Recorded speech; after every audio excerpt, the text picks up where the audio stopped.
Dengan harga satu porsi burger, kamu bisa banget berdonasi di Malang Mengaji. Ayo, terus dukung dakwah Malang Mengaji melalui rekening di bawah ini.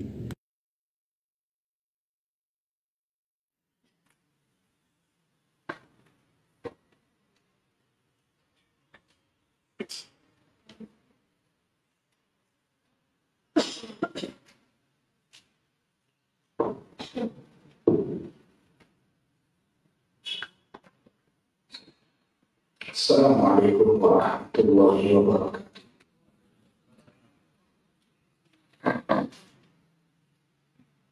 Alhamdulillah. Alladzi khalaqakum walladzina min qablikum la'allakum tattaqun.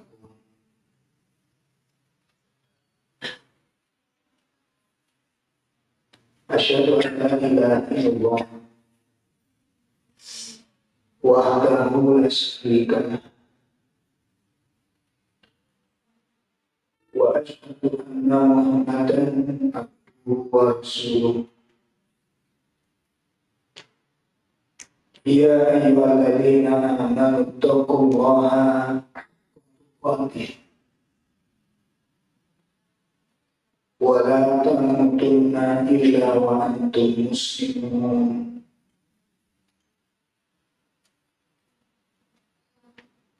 Ya ayyuhalladzina amanu taqullaha wa qulu qawlan sadida yuslih lakum wa yaghfir lakum dhunubakum wa man yuti'illaha wa rasulahu faqad faza fawzan 'azima. I'lamu anna astaqal hadith kitabullah wa khairal hadyi hadyu Muhammadin sallallahu alaihi wasallam wa syarrul umur muhdatsatuha wa kullu muhdatsatin bid'ah wa kullu bid'atin dhalalah wa kullu dhalalatin finnar. Khatul kiram, Bapak Ibu sekalian yang semoga dimuliakan Allah Subhanahu wa taala. Alhamdulillah, pada pagi ini kita bisa hadir di dalam kajian rutin kita, mengharap kepada Allah Subhanahu wa ta'ala mudah-mudahan Allah tambahkan kepada kita ilmu yang bermanfaat. Semoga Allah tambahkan kepada kita iman yang benar. Dan semoga Allah karuniakan kepada kita hati yang istiqomah. Sampai kita bertemu dengan Allah Subhanahu wa ta'ala. Khatul kiram, Bapak Ibu sekalian yang semoga dimuliakan Allah Ta'ala, menindaklanjuti materi kita tentang 9 wasiat yang disampaikan oleh Luqman kepada putranya. 9 wasiat yang disampaikan Luqman kepada putranya.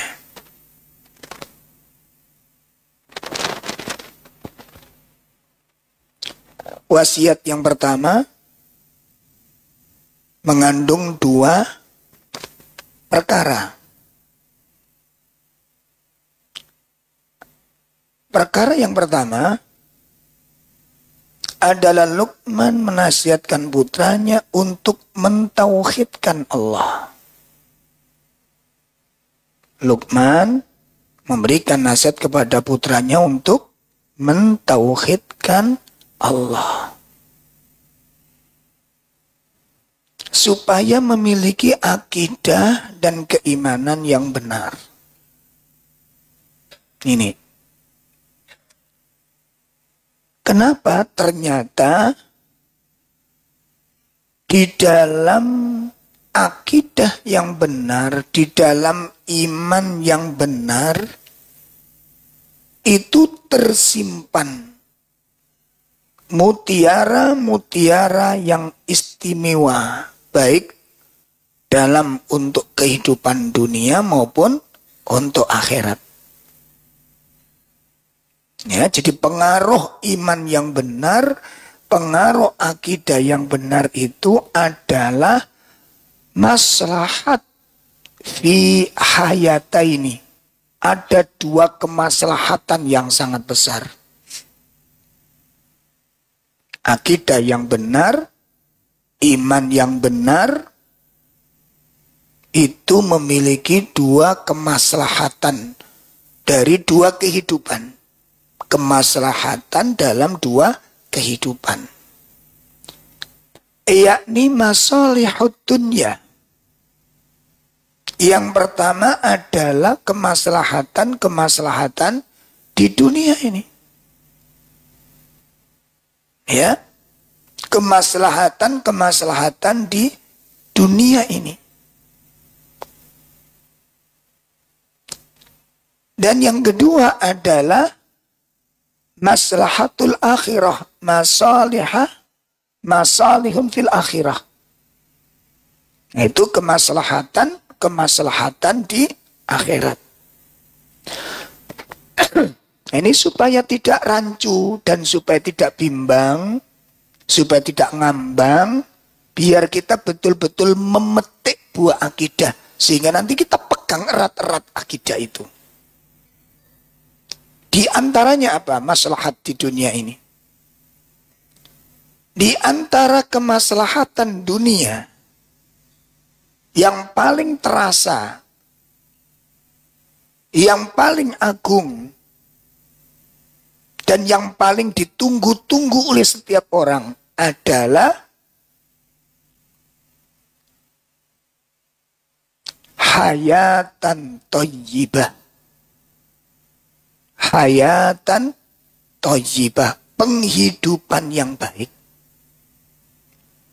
Ini kemaslahatan di dunia. Diberikan oleh Allah hayatan thayyibah. Itu manfaat kemaslahatan dunia dari buahnya iman dan akidah yang benar. Diberi oleh Allah penghidupan yang baik. Nah, supaya tidak penasaran, sebab ini nanti jadi masalah kalau tidak dikaji. Hanya sekedar diberi maslahatin yang baik, kemudian dalilnya nggak cukup itu, Pak. Itu nggak membantu kita. Ya, contoh kalau jenengan dengar khutbah, ngapunten, Bapak diuji ekonomi. Diuji ekonomi. Jenengan di PHK. Atau mbah-mbah dipensiunkan. Otomatis ekonomi mulai apa? Berkurang. Bukan tidak ada sama sekali, cuma berkurang gitu aja. Ya. Nah, berkurangnya ekonomi itu masalah apa enggak? Masalah apa masalah? Oh, kok keliru nulisnya? Masalah. Nah, dalam kondisi seperti itu, ya, kemudian ditambah lagi semenjak pensiun sakit-sakitan. Sakit-sakitan. Rumah sakit 2 hari pulang. Seminggu balik lagi, rujuk kembali.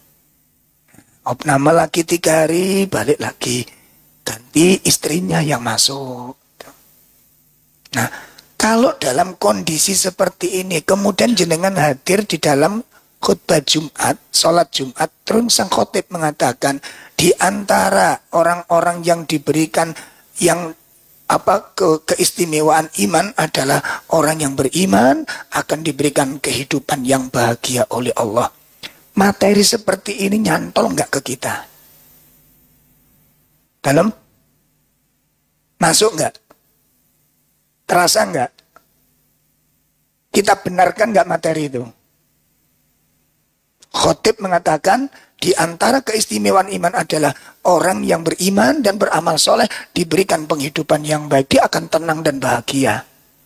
Sementara kita yang kita rasakan ekonomi drop, badan drop, keluarga bolak-balik sakit. Dengar materi itu terasa nikmat apa mual? Hah? Terasa nikmat apa mual? Apa kita semakin kuat? Betul materi ini. Begitu? Begitu? Kenapa kok enggak? Kenapa kok enggak? Berarti jenengan termasuk yang tidak bahagia itu. Ini harus dijawab. Tidak boleh dibiarkan. Materi itu ditulis, nggak dijelaskan dengan contoh, dengan peristiwa, sampai kiamat kita nggak mendapatkan itu, Pak. Sementara kita masih kekeh, aku ini mukmin, aku ini beriman, tapi nanti materi ini gak cocok. Orang beriman diberikan kebaikan dalam kehidupan, kebahagiaan, ketenangan. Sepakat? Sementara jenengan ekonomi drop, badan drop, rumah tangga bolak-balik sakit, istri cerewet, gak tambah gampang stroke ini. Terus materi itu kita simak, kita dapat materi itu. Mufakat dengan materi itu? Mufakat, Pak? Sepakat mboten dengan materi itu? Gak sepakat kita. Bertentangan dengan kenyataan. Ini materi apa ini? Gak nyentuh, Pak. Gak ngefek, sama sekali gak ngefek. Kenapa? Kenyataannya kita dalam kesulitan. Kenyataannya saya sakit balik-balik. Ya, keluar masuk rumah sakit. Secara bergiliran dengan istri. Ekonomi pas-pasan. Coba bayangkan, kemudian mendengarkan khutbah Jumat, materinya salah satu keistimewaan orang beriman dan beramal soleh diberikan kebahagiaan dan kehidupan hidup. Antara tema dengan kenyataan, apa? Sinkron, itu yang kita dapat. Makanya harus dijelaskan. Apa sih yang disebut dengan hayatan thayyibah itu? Dan apa memang seperti itu atau mungkin kita katakan sangat betul itu ayatnya. Hanya saja tafsir yang kita pakai itu keliru. Ya. Makanya kenapa Luqman mewanti-wanti akidah dulu, keyakinan dulu. Itu konsep. Untuk mencapai hayatan thayyibah di dunia. Mendapatkan, diberikan penghidupan yang baik oleh Allah di dunia ini. Kebahagiaan akan diperoleh, ketentraman akan diperoleh. Apa itu pasti? Kita jawab pasti. Kita jawab pasti. Tapi bagaimana ketika kami diuji dengan cobaan-cobaan seperti yang tadi kita gambarkan? Itu yang perlu dijelaskan, Pak. Kita buka dulu surat 1697.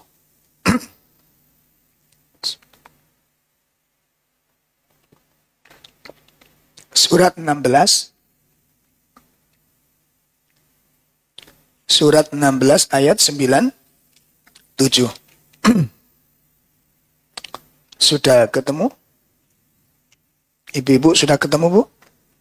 Allah Subhanahu wa taala berfirman, "Man amila shalihan min dzakarin aw untha wa huwa mu'min wa huwa mu'minun falanuhyiyannahu hayatan thayyibah wa lanajziyannahum ajrahum bi ahsani ma kanu ya'malun. Iya. Dihidupkan dulu.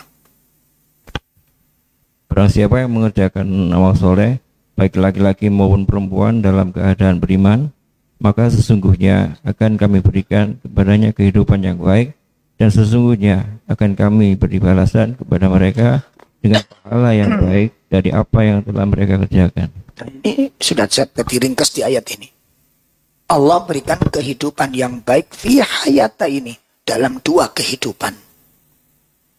Yang pertama adalah diberikan penghidupan yang baik fit dunya, hayatan thayyibah. Diberikan penghidupan yang baik. Diberikan penghidupan yang baik di dunia. Dan kami berikan mereka balasan yang balasannya itu lebih baik dari amal yang mereka lakukan. Ini yang disebut dengan hayatan thayyibah fi hayata ini. Diberikan penghidupan yang baik dalam dua kehidupan itu. Kehidupan di dunia maupun kehidupan di akhirat. Nah, sekarang persoalannya, definisi hayatan thayyibah yang dikatakan penghidupan yang baik itu yang bagaimana? Tadi kok disebutkan ada kebahagiaan, ada kedamaian, tapi kenyataannya kok begini, kan gitu.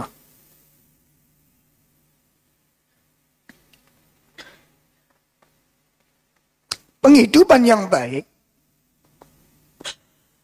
itu adalah seseorang yang diberikan oleh Allah dua sifat. Dua sifat.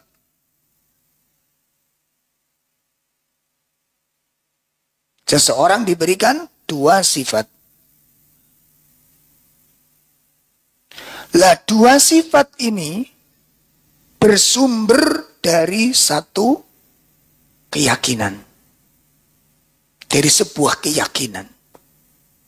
Dua sifat ini bersumber dari sebuah keyakinan. Apa dua sifat itu? Yang pertama as-sabr, yang kedua as-syukur.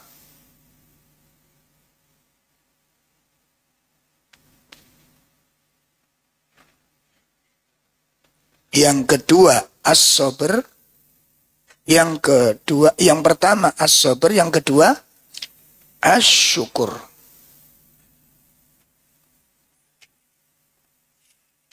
Hal ini dijelaskan oleh Nabi SAW dalam sebuah hadis, ajabal li amril mu'minin.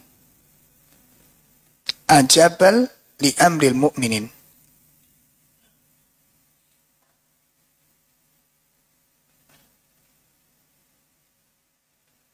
Sungguh menakjubkan urusan orang-orang mukmin.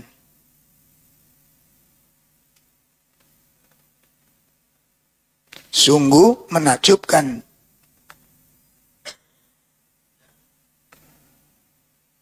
urusan orang-orang mukmin. Jadi urusannya orang mukmin, masalahnya orang-orang beriman itu sungguh mengagumkan. Kata Nabi, urusannya, masalahnya orang-orang mukmin itu sangat menakjubkan. Ya. Wa kullu amrahu wa li kulli amrahu, dan semua urusannya itu adalah khair, kebaikan. Walaisa li ahadin illa lil mu'min, dan tidak Allah berikan kecuali kepada orang-orang mukmin. Tidak kami berikan kepada seorang pun kecuali orang-orang mukmin. Lalu Nabi menjelaskan dua sifat itu. In asobathu sarra apabila orang mukmin mendapat kemudahan, apabila orang mukmin mendapat kebaikan, syakara, dia bersyukur. Apabila orang mukmin mendapat kemudahan, mendapat kebaikan, dia bersyukur. Fakana khairallah. Fakana khairallah. Maka syukurnya itu merupakan kebaikan bagi dirinya. Satu, orang mukmin kalau mendapat kemudahan, mendapat kebaikan, dia bersyukur, maka syukurnya itu merupakan kebaikan bagi dirinya. Satu. Yang kedua, in asobat udara. In asobat udara, apabila orang mukmin itu dapat kesulitan, apabila orang mukmin itu mendapat kesusahan, sobaro, dia bersabar.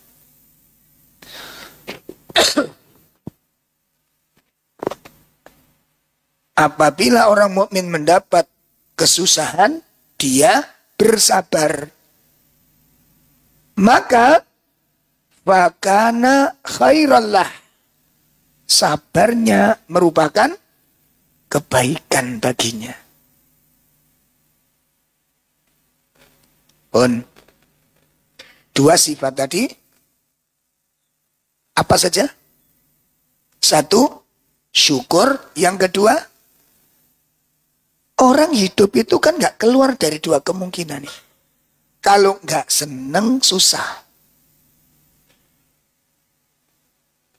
Kalau nggak seneng, susah. Kalau nggak berhasil, berarti gagal. Itu aja hidup, nggak keluar kemana-mana. Nah, persoalannya adalah orang mukmin kalau mendapat kebaikan, dia bersyukur. Syukurnya itu merupakan kebaikan. Syukurnya itu kebaikan bagi dirinya. Jadi bukan pada nikmat yang diperoleh kebaikannya. Saged dipun pahami niki? Jadi orang mukmin apabila sukses usahanya, lancar usahanya, mudah urusannya, lalu dia nikmat, dia bersyukur. Syukurnya itu kebaikan, bukan pada kenikmatannya. Sebab orang dapat nikmat nggak bersyukur, kebaikan apa bukan? Kebaikan apa bukan? Nah, berarti baiknya di mana? Di syukurnya. Satu. Kalau orang mukmin mendapat musibah, dia sabar. Nah, sabarnya itu merupakan apa? Kebaikan, bukan pada musibah. Ada nggak orang musibah, dapat musibah, nggak sabar? Ada apa enggak? Dia dapat kebaikan nggak kalau nggak sabar? Enggak, kebaikannya di mana? Di sabarnya itu. Sehingga orang mukmin baik mendapat nikmat, dia dapat kebaikan. Ketika mendapat musibah, dia pun tetap mendapat kebaikan. Kebaikan pada saat dapat nikmat, di mana? Syukurnya. Kebaikan pada saat mendapat musibah, di mana? Itu yang dimaksud hayatan thayyibah.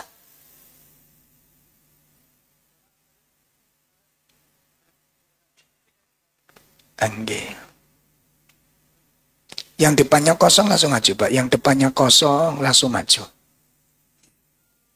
Yang dilihat depannya kosong langsung maju. Nanti ditempati makhluk gaib.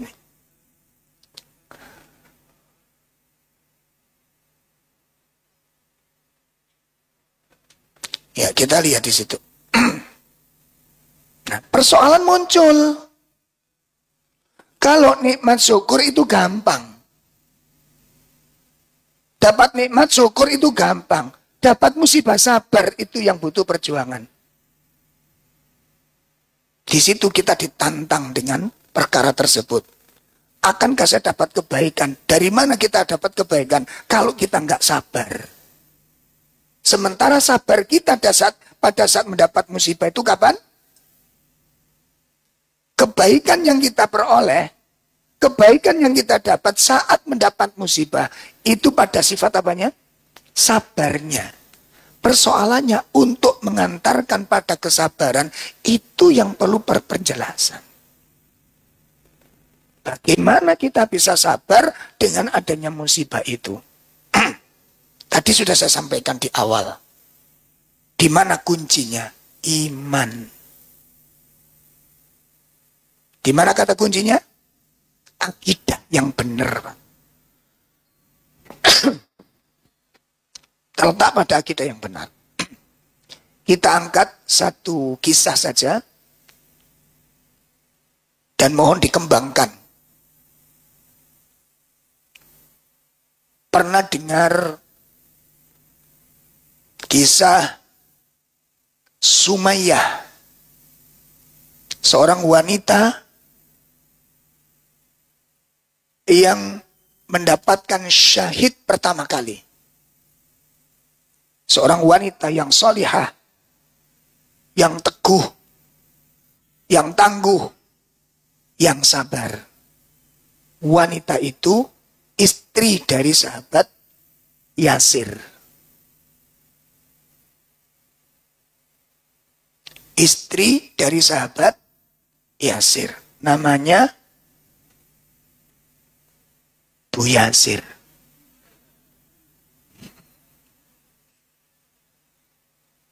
Sampai dengar-dengar takoni orang ngerti. Istrinya Yasir siapa, Bu? Yasir. Menit jawaban ngono ya. Sewawat sampe. Sumayyah. Itu ditangkap semenjak dia melafadzkan 2 kalimat syahadat bersama Yasir. Dan disiksa oleh orang-orang kafir dengan siksaan yang tidak manusiawi. Diikat di tiang yang sangat kuat dengan ikatan yang sangat kuat dan disiksa setiap hari. Dipermalukan, dihancurkan kehormatannya. Dicaci, dihujat, dilaknat, dikutuk, dicela. Diludahi, dilempari, ditendang, dicambuk sampai robek bajunya dan sobek kulitnya dan pecah dagingnya, mengucur darahnya. Itu setiap hari didapatkan oleh Yasir dengan istrinya. Untuk apa? Untuk mengucapkan ilahi Uzza. Tuhanku adalah Uzza. Ditolak oleh Yasir. Ditolak oleh Sumayyah. Setiap kali dipaksa, setiap kali menolak, setiap kali itu pula dia mendapatkan perlakuan yang mengerikan. Begitu juga yang dialami oleh Bilal bin Rabah. Sama dan tidak kalah sadisnya. Tidak manusiawi. Dirantai lehernya. Disambung ke tangannya, diikat kepada kakinya, dan diarak setengah telanjang Bilal. Karena dia seorang budak. Diludahi, dilimpari kotoran, dicaci, dihujat, dilaknat, dengan berbagai macam perlakuan. Semua ingin melampiaskan kebenciannya, ditumpahkan dalam bentuk penghinaan. Dicambuk. Berdarah-darah tubuh Bilal itu. Untuk dipaksa mengatakan ilahi Latta, ilahi Uzza. Dan Bilal setiap kali dipaksa dia mengatakan Ahad. Begitu juga Yasir dan Sumayyah istrinya. Setiap kali dipaksa mengatakan Kul ilahi Latta, ilahi Uzza. Dia katakan La ilaha illallah. Setiap kali ucapan itu keluar, setiap kali itu pula dia mendapatkan perlakuan-perlakuan yang sangat menyakitkan. Pertanyaannya, dalam kondisi situasi seperti itu, Bilal waktu mengatakan Ahad, itu tersiksa apa bahagia?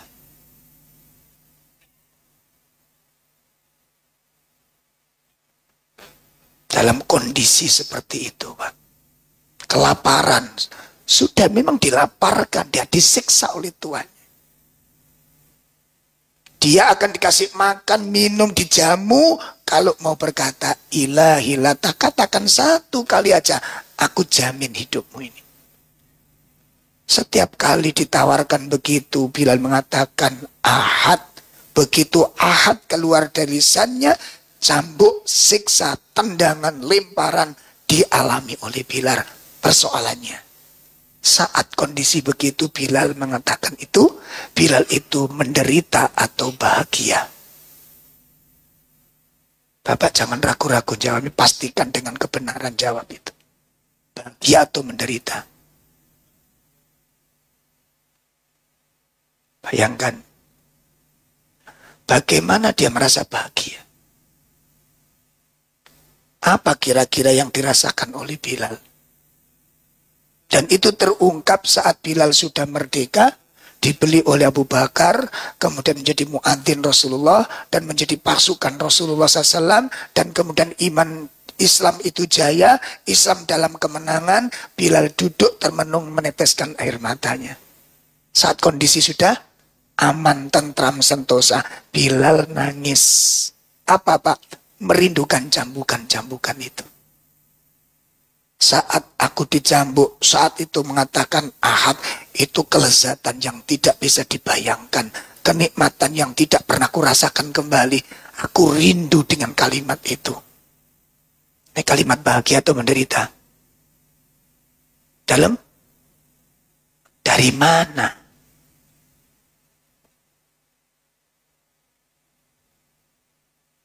Ini diungkap, ayo diungkap ini.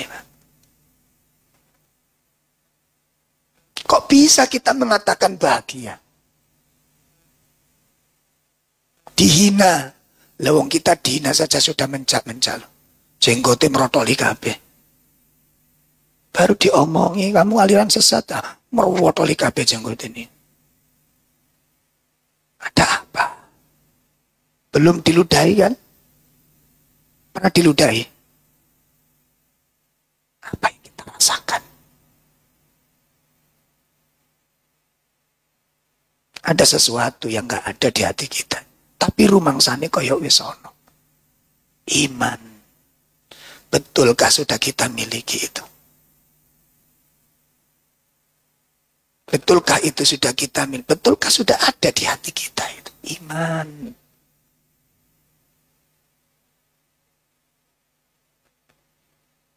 Kalau orang-orang ahli maksiat dengan tuntutan-tuntutan yang sangat ekstrim, dan dia bangga berdiri di atas kemaksiatannya itu. Bangga. Seperti maaf, ada kelompok yang namanya pang. Itu kalau di luar negeri itu lebih ekstrim lagi. Pengantin laki-laki dengan perempuan, itu nanti dicatok sama besi di punggungnya, ditarik ke atas. Pernikahannya di atas awang-awang itu. Di atas tali yang bergelantungan yang mencatok punggungnya itu. Berdarah-darah. Itu simbol ketaatan kepada grupnya ini. Islam tidak begitu. Betul Pak? Mereka bangga atau tidak? Bangga atau tidak? Belum lagi jenengan lihat pemuda-pemuda yang sudah nggak berupa manusia lagi ini. Dioret-oret dengan tatonya. Belum lagi ditusuk dengan besi bibirnya, telinganya, hidungnya. Bangga apa tidak mereka? Kenapa kita tidak bangga dengan syariat ini? Kita tidak diajari nusuk hidung kita. Kita nggak dituduh menusuk bibir kita. Tidak boleh menyakiti kita. Kita dijaga. Itu iman.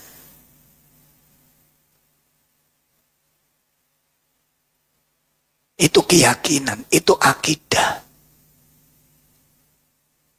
Sehingga orang-orang seperti ini dengan beban-beban yang ada ini, mereka tidak tersiksa dengan bebannya.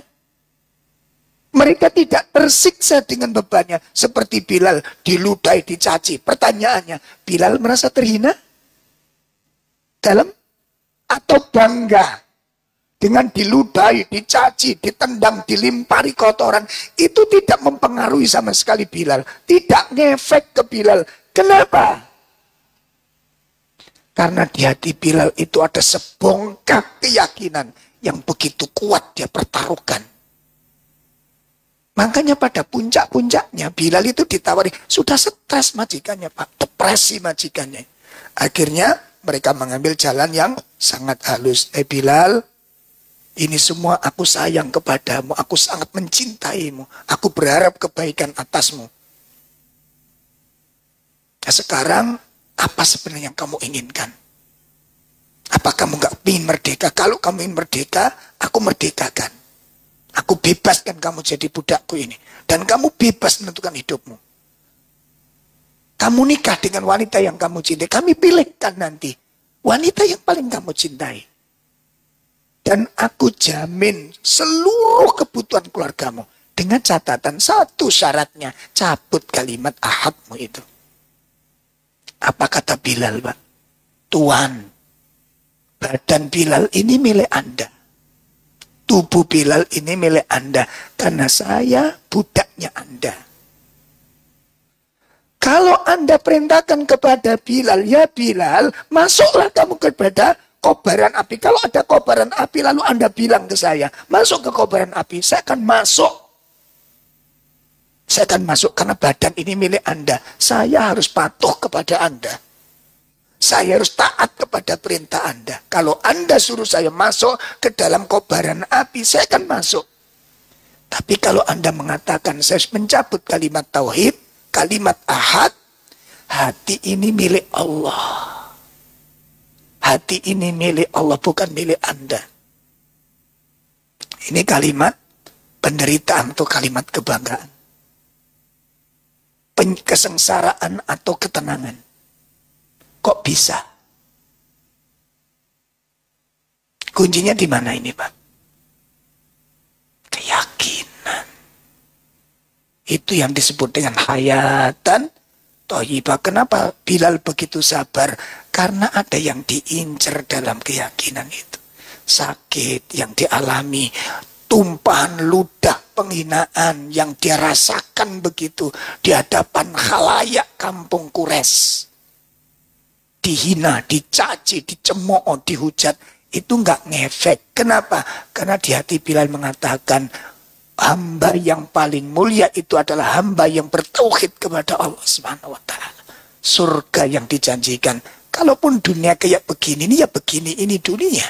Maka dia tidak terkesima dengan apapun yang ada ini. Ini prinsip kehidupan yang berasal dari sebuah keyakinan. Makanya ini kunci, Pak. Nah sekarang, ibu-ibu dengan tugasnya sebagai seorang wanita, bapak-bapak yang bertugas sebagai seorang laki-laki, di situ ada seorang posisi jenengan sebagai suami yang bertanggung jawab. Ada pekerjaan, ada mencari nafkah, ada mendidik, ada mengajar, mengawasi anak-anak, menyekolahkan anak-anak, mengajar anak-anak, membutuhkan waktu, membutuhkan tenaga, membutuhkan pikiran, membutuhkan biaya. Itu capek, itu lelah, itu membosankan. Pertanyaannya, kita tersiksa nggak itu atau bahagia?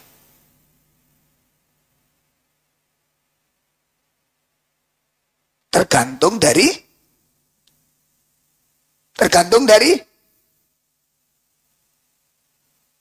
kemarin ada seorang datang pas kita sama-sama jemput anak-anak.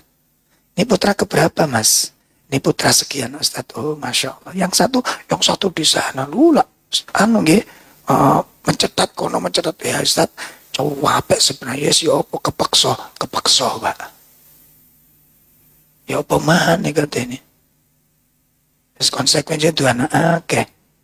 Terus kepaksa, Ustadz, kepaksa. Kepaksa itu bahagia atau menderita?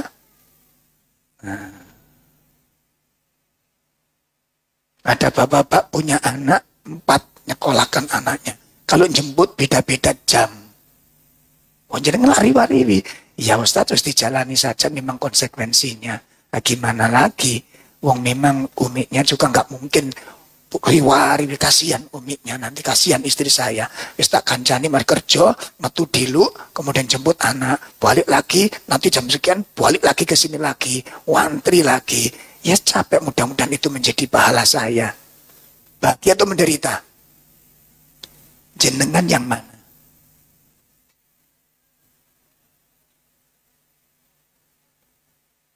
Yang menderita tadi. Riwa-riwi. Ya siapa dibilang riwa-riwi? Kalau jenengan liwat riwa-riwinya capek. Jenengan riwa-riwinya pegel. Jenengan riwa-riwinya stres. Jenengan lihat riwa-riwinya depresi. Tapi kalau melihat riwa-riwi saya itu demi anak-anak saya selamat dari fitnah. Kalau riwa-riwi saya itu agar anak-anakku menjadi cermin-cermin yang soleh. Mengenal Quran, mengenal Allah, menjadi ahli ibadah. Maka riwa-riwiku ini adalah dakwah.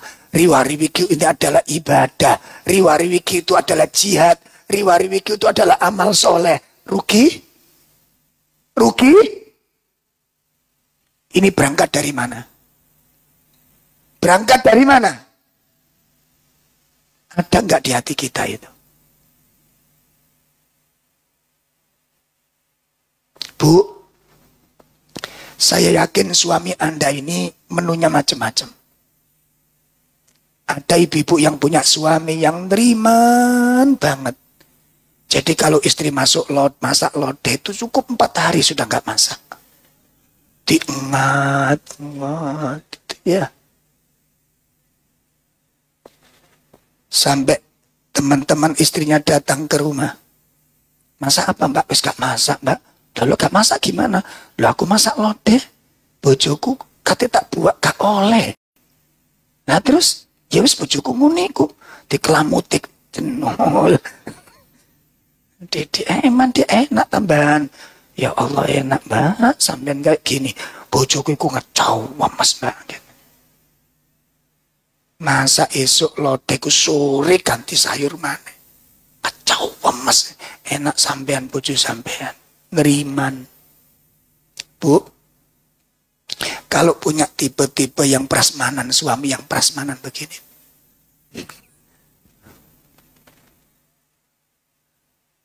Kerjanya lebih banyak mana dengan suami yang nerimo? Bu, ini rondo kabeh yo.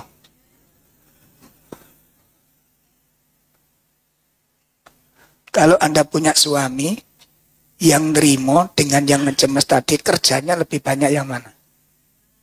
Ngecemes. Jadi kerjaan lebih banyak yang ngecemes. Tenaga banyak yang keluar yang ngecemes. Pahala banyak yang milih yang mana bu?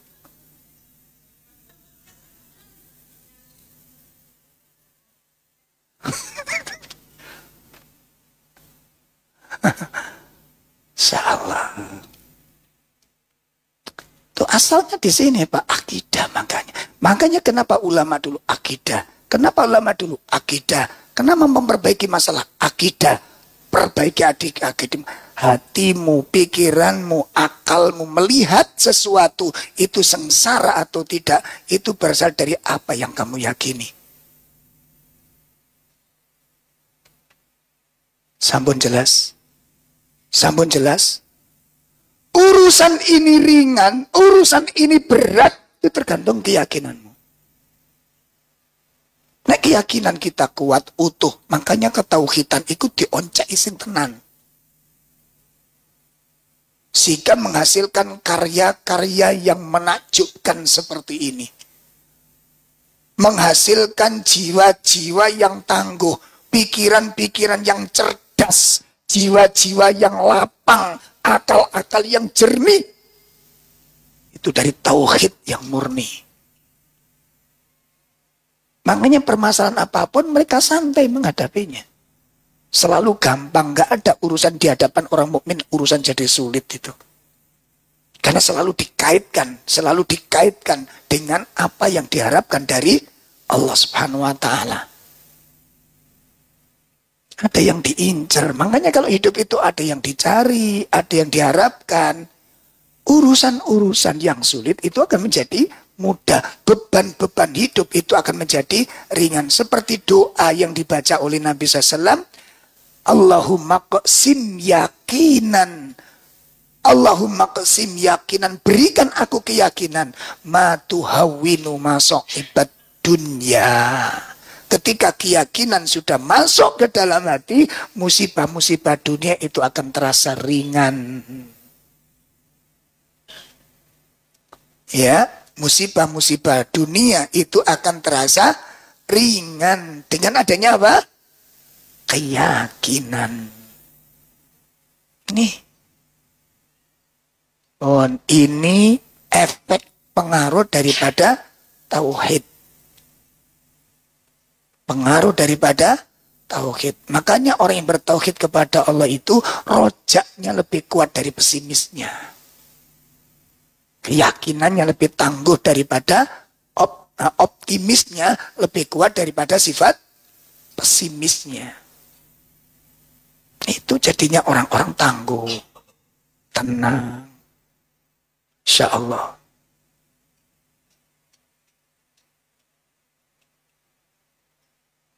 Ya seperti ada ibu-ibu uangnya dibawa saudara. Ditagih 1 kali, 2 kali, 3 kali, 4 kali. Yang diberikan cuma afwan.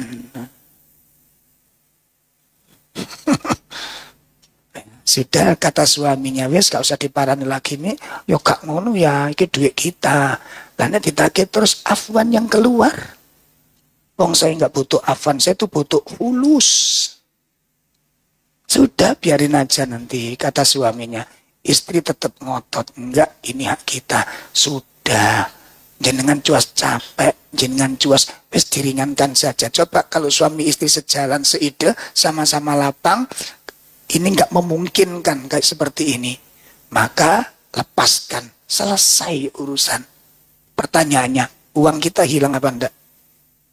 Halo? Ikutnya pas ngaji.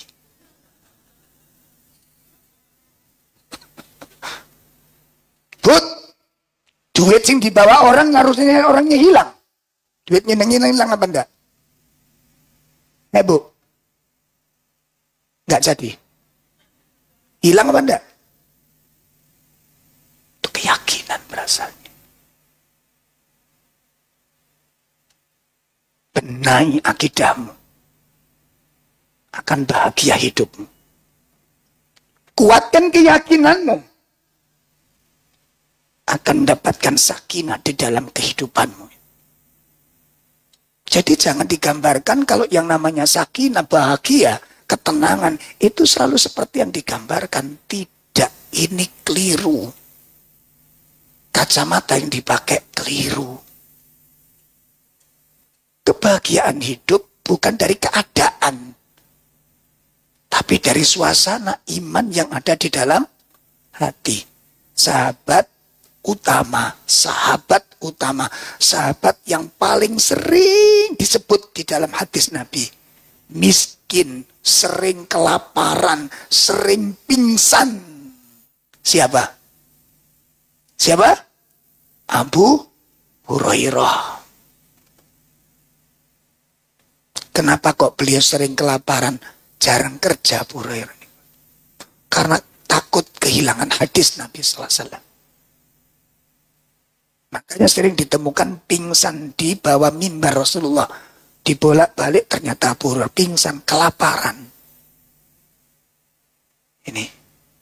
Jadi Abu Hurairah itu mencatat hadis itu sering dalam keadaan lapar.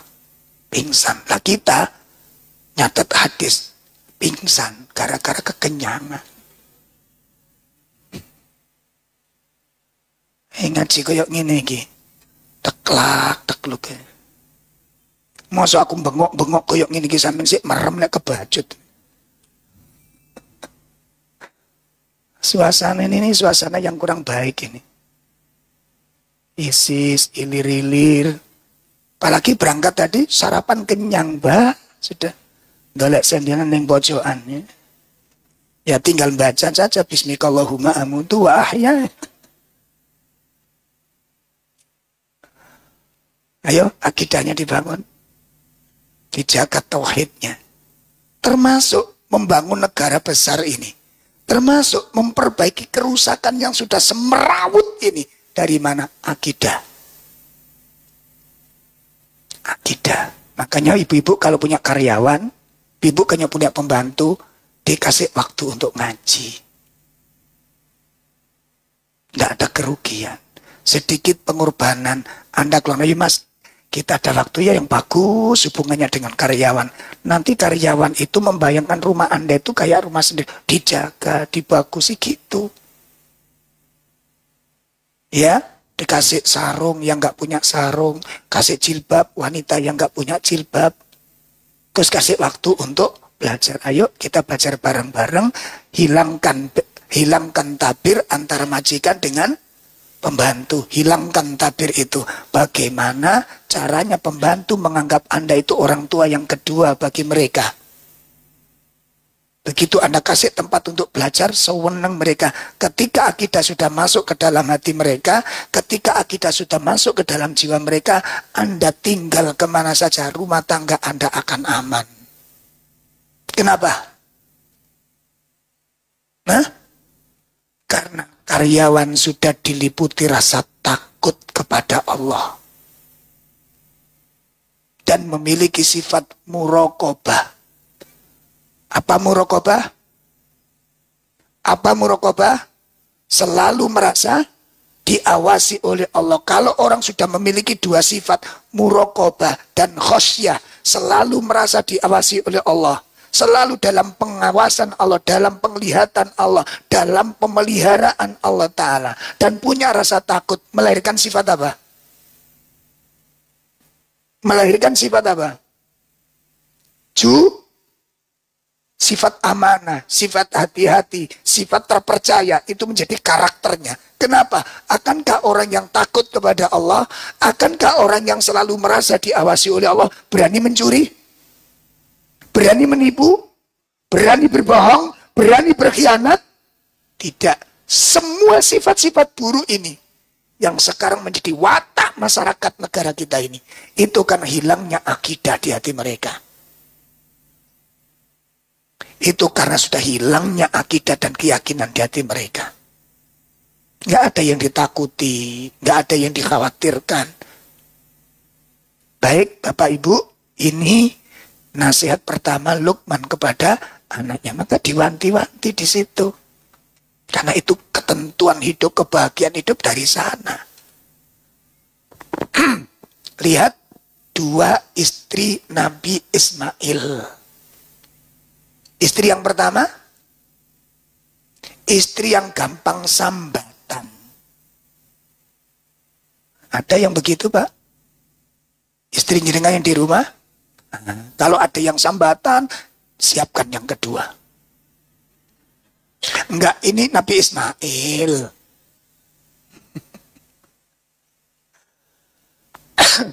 Begitu Nabi Ibrahim datang, ditanya keadaan keluarganya, apa yang dimakan? Sambatan yang pertama.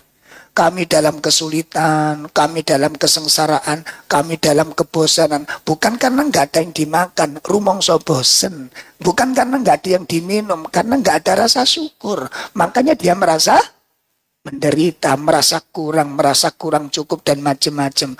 Akhirnya pesan Nabi Ibrahim, nanti kalau Ismail sudah pulang, tolong sampaikan satu salamku kepadanya. Yang kedua, suruh ganti tiang pintu rumahnya. Ini nggak bagus tiang pintu rumah kayak begini. Tuh. Akhirnya Ismail pun pulang. Ditanya, apa ada tamu tadi? Iya, orang tua begini-begini. Apa yang disampaikan sama dia?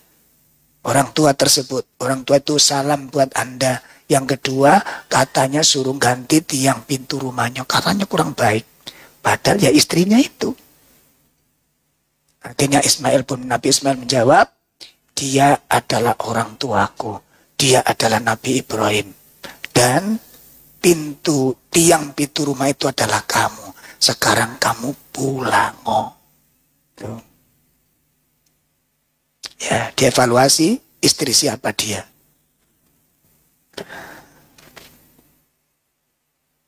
Pun, ini khusus Nabi Ismail loh Pak. Sampai pulang, nah, alhamdulillah Ustadz, atas penjelasannya ini yang tunggu-tunggu sejak dulu. Bojo kula niku kula belanjane pinten mawon sambatan gak mari-mari. Sampai kula pensiun tambah nemen sambatane. Insyaallah pulang saya suruh pulang dia. Yang dimakan sama, keadaan sama, tapi begitu ditanggap, begitu ganti lagi istri yang kedua Nabi Ismail, ditanya bagaimana keadaan Ismail? Alhamdulillah kami dalam kebaikan. Kami dalam kecukupan. Nah, padahal dimakan sama. Kenapa kok beda? Kenapa kok beda? Kacamatanya dirubah. Mindsetnya. Itu berasal dari mana tadi? Dari mana Ibu? Kacamata itu loh. Dari mana tadi? Keyakinan. Ilmu tentang akidah. Ilmu tentang kehidupan itu miliki. Makanya bagi bapak-bapak yang dikaruniai suami istri yang kurang bersyukur, nanti sepulang gaji jangan langsung pulang, Mbak. Diajak ke optik. Carikan kacamata yang tepat ya.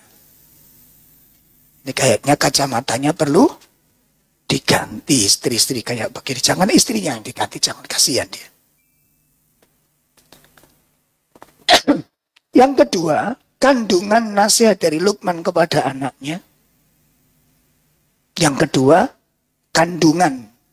Ini masih wasiat pertama loh ya, tentang akidah ini. Jadi yang pertama mengandung anjuran untuk mentauhidkan Allah. Yang kedua, anjuran untuk menjauhi kesyirikan. Makanya pesannya apa? La tusyrik billah. La tusyrik billah itu pesan pertama. Kenapa? Karena kesyirikan mengandung mudarat, bahaya yang sangat luar biasa. Kesyirikan mengandung mudarat yang sangat mengerikan. Ya. Dararahu fid dunya wal akhirah. Bahaya yang ditimbulkan kesyirikan itu baik dunia maupun akhirat. Bahaya yang ditimbulkan itu baik bahaya yang di dunia maupun akhirat. Dan bahayanya tidak main-main, Pak. Bahaya yang ditimbulkan kesyirikan itu bahaya yang sangat besar. Bahaya yang sangat merusak kehidupan ini. Mencabut ketenangan jiwa. Menghilangkan kebahagiaan hidup. Kesengsaraan akan menjadi irama kehidupannya ini. Makanya orang-orang yang terlibat di dalam kesyirikan, terlibat di dalam kekufuran akan mengalami kekacauan mental. Kekacauan jiwa. Nih, mari kita simak apa dampak buruk dari kesyirikan fit dunya, di dunia ini. Yang pertama,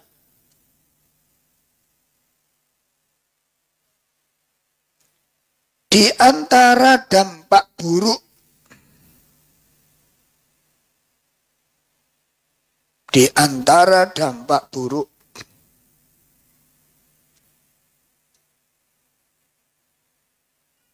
syirik di dunia ini. Yang pertama, ja'alallahu ar-ra'bu fi qulubihim. Yang pertama, Allah jadikan rasa khawatir, Allah jadikan rasa takut di hati orang-orang yang menyekutukan Allah. Kecemasan, ketakutan, kekhawatiran, kegalauan itu akan selalu mewarnai dalam jiwanya. Ini kesengsaraan hidup ini. Orang-orang yang lemah, yang bersandar kepada makhluk, yang bersandar kepada benda, bersandar kepada makhluk yang lemah. akan ditimpa ketakutan, kekhawatiran, kecemasan, kegalauan di dalam hati mereka. Hal ini disebutkan oleh Allah Ta'ala di dalam surah Al-Imran. Di dalam surah Al-Imran. Ayat 151. Surat 3 ayat berapa tadi? 151. A'udzu billahi minasyaitonir rajim. Sanulqi fi qulubil ladzina kafarur ru'ba bima asyraku billahi ma lam yunazzil bihi sultana wa ma'wahumun nar wa bi'sa mathwad dhalimin. Ya. Akan kami masukkan rasa takut ke dalam hati orang-orang kafir karena mereka mempersekutukan Allah dengan sesuatu yang Allah tidak menurunkan keterangan tentang itu. Dan tempat kembali mereka ialah neraka. Dan itulah seburuk-buruk tempat tinggal bagi orang-orang yang zalim. Insyaallah ini akan kami timpakan, akan kami masukkan rasa takut, rasa cemas, rasa khawatir, rasa galau ke dalam hati orang-orang kafir karena mereka mempersekutukan Allah dengan sesuatu yang Allah tidak menurunkan keterangan tentangnya. Itu pertama, musibah yang didapat. Orang yang menyekutukan Allah, hatinya diliputi dengan ketakutan, hatinya diliputi dengan kekhawatiran, hatinya diliputi dengan kegalauan. Kenapa? Karena bersandar kepada benda. Ya, makanya ibu-ibu yang sudah punya pegangan-pegangan, jimat dengan tetek bengeknya itu, segera diprotoli semua. Bayi-bayi yang dikasih gelang benang, dicari, nanti nyari bayi, setelah pengajian nyari bayi. Saya tuh kalau jenguk teman santri gitu ya, terus pas melahirkan itu pasti saya gendong itu.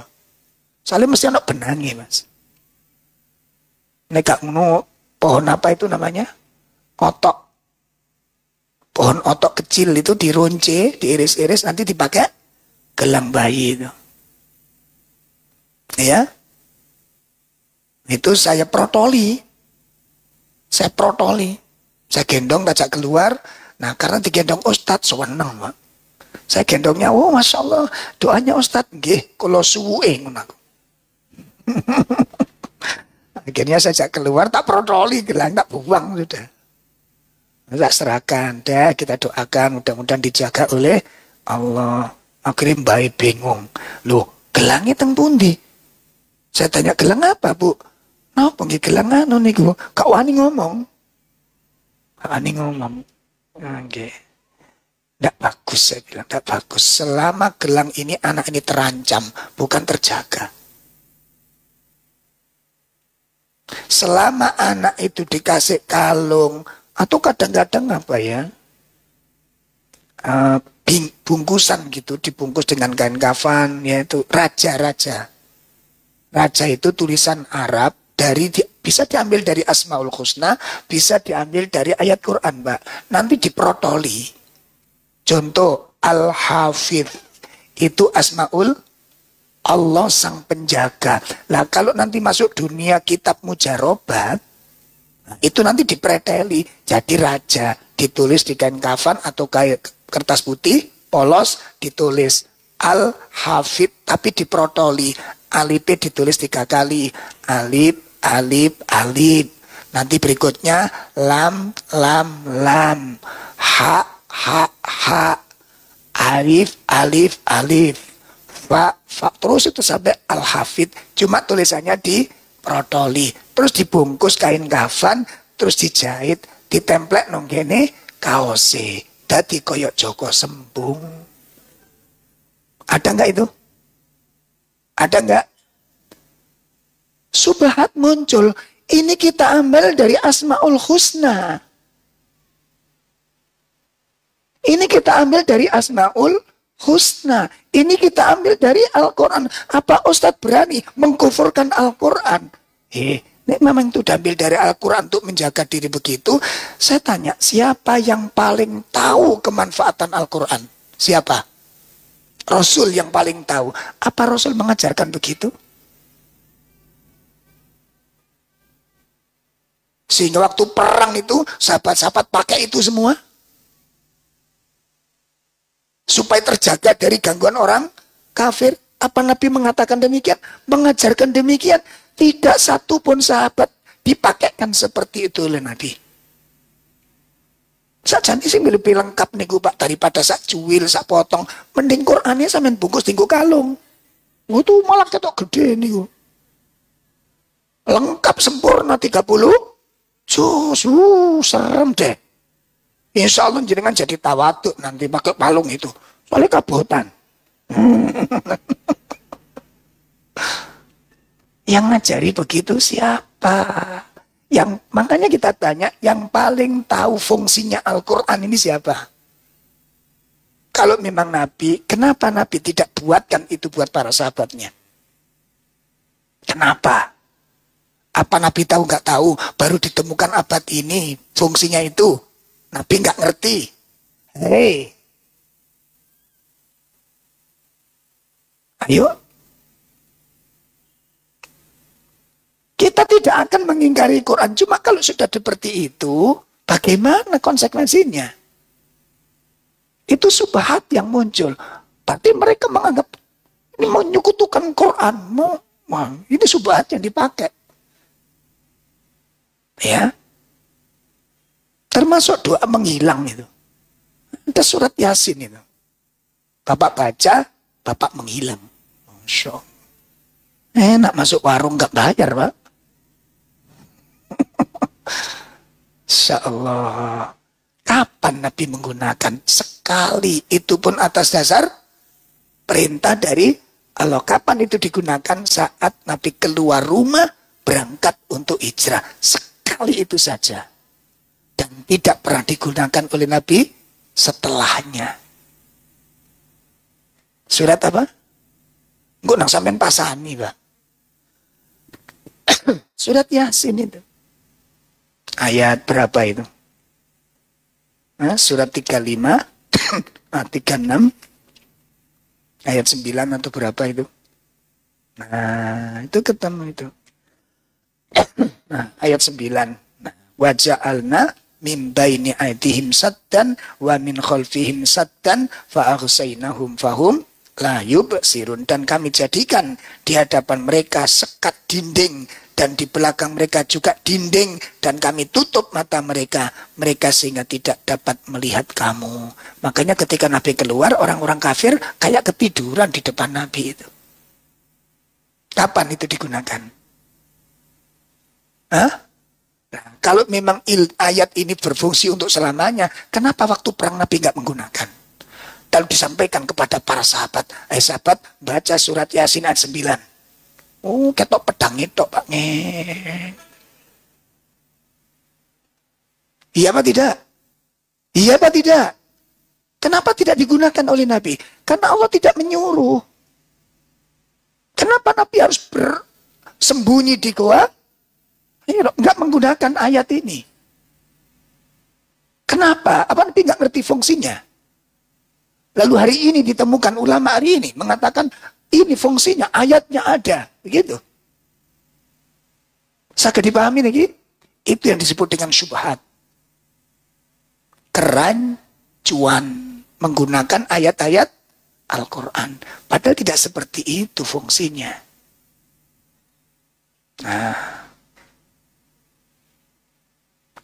Nah, bapak-bapak, ibu-ibu sekalian, maka tolong perhatikan dengan baik. Ya, jadi musibah pertama, bencana pertama bagi orang-orang yang menyekutukan Allah adalah apa? Ya, Allah masukkan rasa takut, rasa khawatir, rasa cemas di hati mereka. Makanya orang-orang kafir itu dipenuhi dengan ketakutan-ketakutan luar biasa. Karena bersandar kepada makhluk, bergantung kepada benda. Dan sebenarnya Pak, sebenarnya kalau jenengan atau orang-orang yang menggunakan jimat dan semacamnya itu, kalau mereka itu mau berpikir, halo, coba kalau bapak-bapak punya jimat, begitu keluar jimatnya carry, apa yang Anda rasakan? Hah? Bingung, akhirnya balik lagi. Begitu balik kata istrinya, lu anu tak bungkusan ini, oh tak ujak ya gitu ya, gimana? Gimana kira-kira? Apa yang Anda rasakan? Apa yang Anda rasakan? Kalau jimat Anda diujak sama istri Anda, lungset, hancur tulisannya, kira-kira apa yang Anda rasakan? Anda marah atau tenang? Marah, kenapa? Karena pelindung Anda diujak sama istri Anda. Karena sang penjaga Anda direndam sama apa yang Anda cemaskan. Masya Allah, pilek ini kok. Ngono. Wes teke goblok-goblokan yang ngaji nih. Hai yang berakal. Hai yang punya akal. Hai yang punya akal. Bagaimana Anda menjaga, bukan yang dijaga.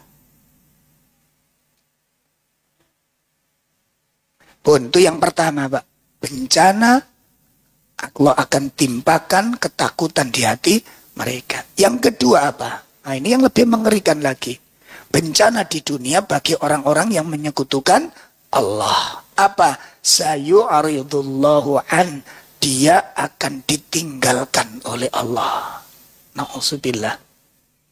Dia akan ditinggalkan oleh Allah.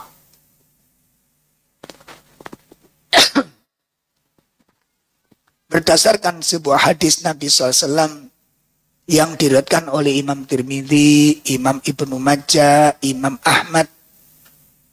Nabi SAW bersabda, Man ta'allaqa syai'an wukila ilaih.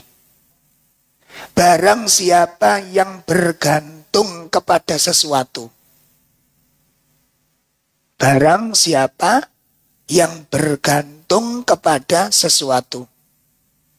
Wukila ilaihi. Dia akan diserahkan kepada yang dijadikan tempat bergantung. Insya Allah. Artinya apa? Dia ditinggalkan oleh Allah. Dia akan ditinggalkan oleh Allah. Gak boleh bergantung dengan apapun, termasuk pengalamannya, termasuk ilmu yang dia gak boleh digantungkan ke sana. Surat 17 ayat 22. La taj'alu ma'allahi ilahan akhar fataqa'uda madmuman makhdula. Iya. Janganlah kamu adakan Tuhan yang lain di samping Allah, agar kamu tidak menjadi tercela dan tidak ditinggalkan Allah. Ya. Janganlah kamu menjadikan sesembahan selain Allah. Ya, janganlah kamu menjadikan sesembahan selain daripada Allah. Sebab kalau nanti kamu menjadikan sesembahan selain Allah, maka fataqauda madmumam mahdula. Ya, kamu akan menjadi tercela. Makhdul, terusir. Makhdul, terhina. Kenapa kau terhina? Karena diusir.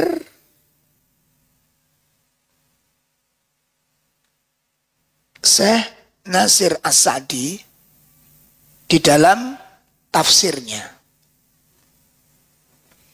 bisa dilihat dalam tafsir Taisirul Karim Ar-Rahman, Syekh As-Sa'di, beliau mengatakan, faman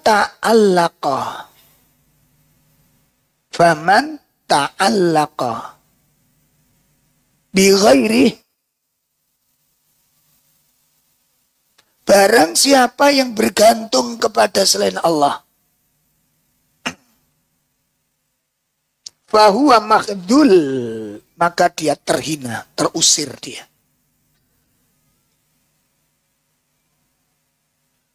Qad wukila ila man ta'allaq, sungguh dia akan diserahkan oleh Allah kepada orang yang dijadikan ketergantungan tadi.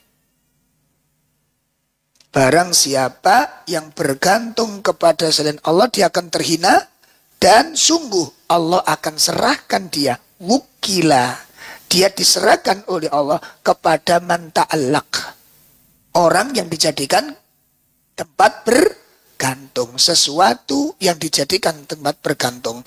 Lalu beliau mengatakan, wala ahadun,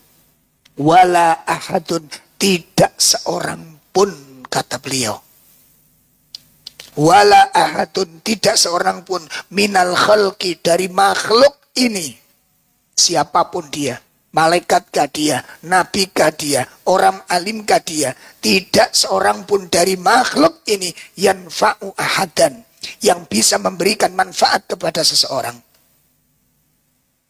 Disebutkan oleh Syekh Nasir, tidak ada seorang pun dari makhluk-makhluk Allah ini yang bisa memberikan manfaat kepada seorang pun illa biidnillahi, kecuali dengan izin dari Allah.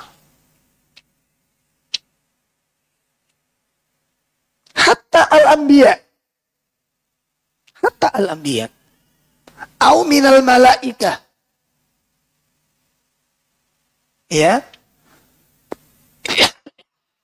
baik itu dari kalangan para nabi ataupun bahkan dari kalangan malaikat, nggak bisa memberi manfaat kecuali apa yang sudah ditetapkan Allah atau atas izin Allah. Makanya jenengan lihat, ayo belajar, Pak, kisah iblis minta perpanjangan umur.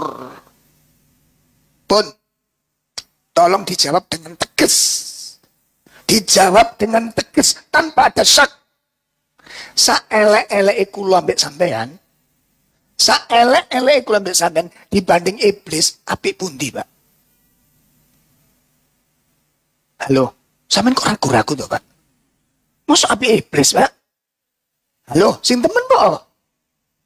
Saelek-elek kita, sejelek-jelek kita sudah, jelek kita sudah, dibanding iblis, lebih baik siapa? Dalam ragu-ragu sama ini. Lebih baik kita, yakin itu. Betul apa tidak? Iblis itu sudah apa? Terusir dia, terlaknat, terkutuk dia. Makhluk yang paling dibenci oleh Allah, setelah menjadi makhluk yang paling dicintai Allah. Makhluk yang paling jauh tempatnya dari Allah, setelah menjadi makhluk yang paling dekat dengan Allah. Terusir dia. Dan dia katakan, dia memposisikan diri sebagai imamnya semua kefasikan. Iblis. Jenengan lihat, makhluk sejelek ini ketika berdoa, minta perpanjangan umur, dia melalui malaikat maut atau langsung kepada Allah? Dalam, dia melalui perantara malaikat maut atau langsung ke Allah? Dalam, langsung, dia gak minder. Saya jelek, saya banyak dosa, saya sudah terburuk. Gak mungkin saya kepada Allah langsung. Melalui ente ya malaikat maut. Enggak, dia langsung menghubungi Allah. Ya Rabbi. Dia katakan langsung apa? Ya Rabbi. Karena dia tahu persis. Dia faham. Dia fakih. Ngerti.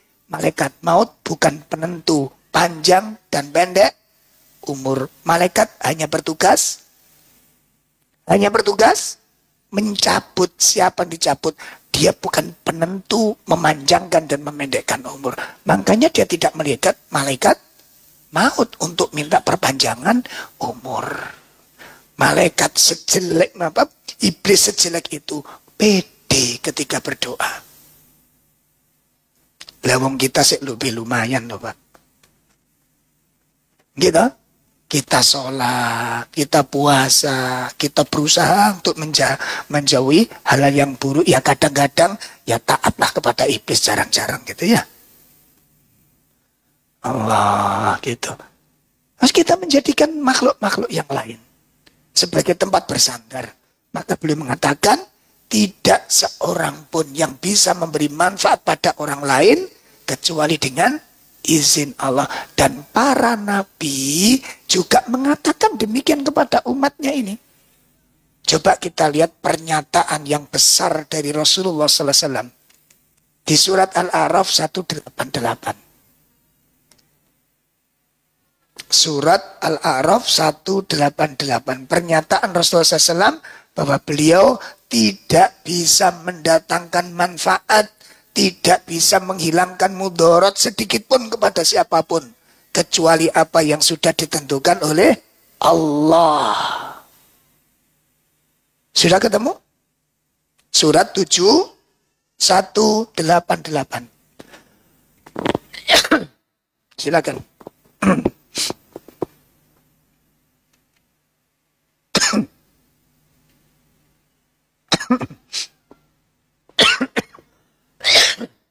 Iya. Kulla amliku li nafsi naf'an wala dharran illa masya Allah. Iya, langsung terjemahnya. Katakanlah, aku tidak berkuasa menarik kemanfaatan bagi diriku dan tidak pula menolak kemudaratan kecuali yang dikehendaki oleh Allah. Dan sekiranya aku mengetahui yang gaib, tentulah aku membuat kebajikan sebanyak-banyaknya, dan aku tidak akan ditimpa kemudaratan. Aku tidak lain hanyalah pemberi peringatan dan pembawa berita gembira bagi orang-orang yang beriman.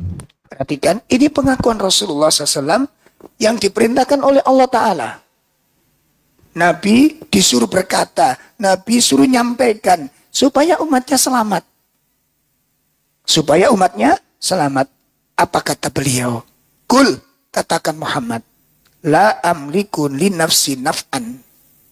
Aku tidak kuasa, tidak mampu mendatangkan manfaat maupun menolak mudarat. Menolak mudarat, aku tidak mampu.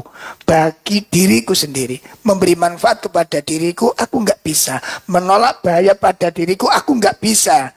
Kecuali apa yang sudah dikehendaki oleh. Itu pernyataan Rasulullah SAW.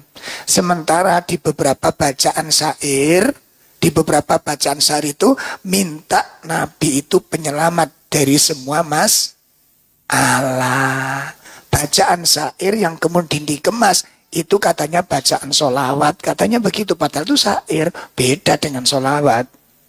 Tapi karena sudah masuk ke situ, akhirnya dikatakan ini bacaan sholawat. Di situ ada mengandung, Muhammad, engkau penyembuh penyakit lahir dan penyakit batin. Engkau yang menyembuhkan semua penyakit-penyakit badan. Padahal Nabi sendiri juga sakit. Ketika Nabi sakit, yang menyembuhkan siapa?